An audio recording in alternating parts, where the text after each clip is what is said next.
Location number 2. Location number 2 from this tiny little building just up the street here. The library moved into what's now, I don't know if you can see it, it's just over on this side of the picture, what is now Remax Antiques Design. So you can see it there. Let's see.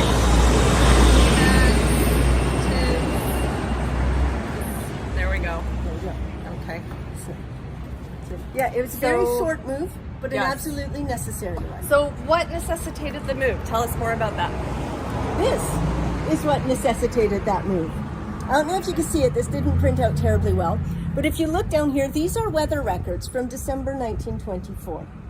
And if you look down here, you can see the dates. We've got nice warm temperatures, at least for December. And this is Fahrenheit, so, you know, we're here where it says like 50, 36, 40 degrees Fahrenheit. I have no idea what that is in Celsius. Subtract 32 and divide by 2. In my head? All at once? Okay, so 40 divided by 32 is 8. Is that your sister? That's my sister. Yeah. And my dad. Yeah, you can tell the family resemblance. Yeah, we're twins. I'm not surprised. Yeah. So, but if you look down here, you'll see we've got 52, 50, 56, 48, 43, and then the temperature plunges to -10.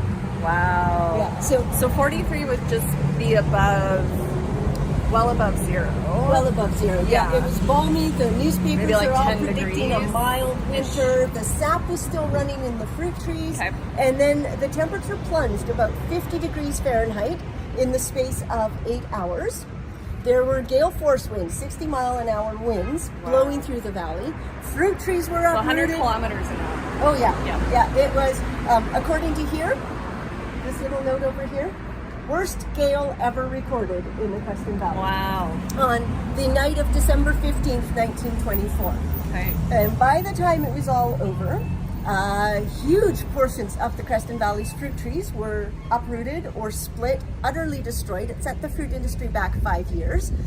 Chicken coops, outhouses, woodsheds were blown all over the place. Yeah. And our little Creston Library There it is. was completely wrecked. In Destroyed. fact, destroyed. A newspaper snippet a few months afterwards said somebody was volunteering to go through the wreckage to see how much of the lumber could be salvaged. Right. So it gives you a bit of an idea of just what was not left of our very first Creston Public Library. But luckily, what Luckily, was left, the Tammy? books were all salvaged in not too bad shape. Amazing. So they moved about a half a block down the hill, upstairs into what is now Remax Antiques Design. At that time, it was the Speers Store. Yeah, you can just see it in here. This is kind of a fun little picture. It gives you a little idea of how resourceful people were and how narrow the street was in those days. This is the house that stood up where, what's in there now? It's the green and yellow building. Used to be the Other Side Cafe, for those of you who've been here that long.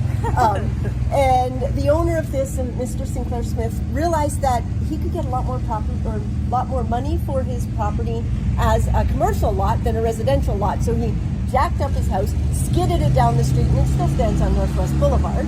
Wow. Yeah. But you can see it's just barely wide enough. The street is just barely wide enough for the house to go past. Yeah. So if we were to stand right in front of the Speers Store today, where it was then, we'd have to be out there in traffic somehow. Exactly. Yeah. I wouldn't recommend it. No, let's not do that. Yeah. So, but the library spent 4 years upstairs in this little house, or this little building, and then it had to move again. Again. Again. Where do we go next? That way. All right.